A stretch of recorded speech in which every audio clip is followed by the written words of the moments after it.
कोरापुट जिला नारायणपटना ब्लॉक कार्यालय परिसर थिबा सभागृह में शुक्रवार दिन लक्ष्मीपुर विधायकों द्वारा एक समीक्षा बैठक अनुष्ठित हो जाइछि। बैठक में विधायक पवित्र साउंता, नारायणपटना पंचायत समिति अध्यक्ष गोलादी त्रिनाथ, उपाध्यक्ष रीनू दास, बीडीओ पीयूष लहर, जिला परिषद सभ्य रामबो सिरका प्रभृति मंचासीन थे। प्रथम ब्लॉक में चलता विभिन्न प्रकार उन्नतिमूलक कार्य पीसी कारबार को विधायक श्रीजुक्त साउंता विरोध करथिले। परे विधायक विभिन्न विभाग उपर आसिथिबा अभियोगर समीक्षा करथिले।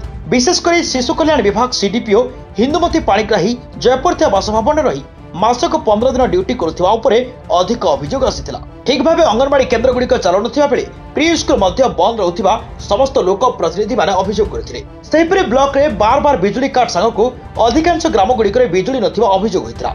याको विधानसभा उठाइबो बोली विधायक कहिथिले।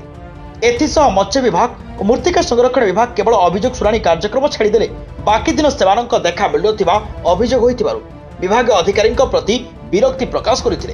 एही बैठक दिन 1 आरंभ हो राति 10:30 शेष होइतिला, जहाको नै उपस्थित प्रत्येक विभाग अधिकारी माने आश्चर्य होई पड़िथिले।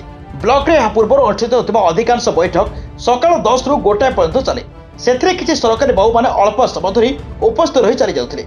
एबे किंतु विधायक निजे 10 घंटा धरी बैठक में उपस्थित रही टिकिनिकी भाव प्रत्येक कार्य समीक्षा करथिबारु ठकिकी रहि जाउथिबा सरकारी बाबू माने एबे कुआडे छानिया होई पड़िथिबा सुनिबाक मिलुछि। एही बैठक में ब्लॉक में समस्त विभाग अधिकारी लोक प्रतिनिधि सहित कांग्रेस दलर कर्मकर्ता सांगकू कांग्रेस दलर समस्त लोक प्रतिनिधि ब्लॉक सभापति उपस्थित थे। आगकू विधायकों एपरी बैठक में सरकारी बाबू पाद पड़ुछि ना ठकिकी रहि जाउछंती ताहा देखिबाकू बाकी रहिला। नारायणपटना एन संतोष कुमार को रिपोर्ट, फोकस प्लस।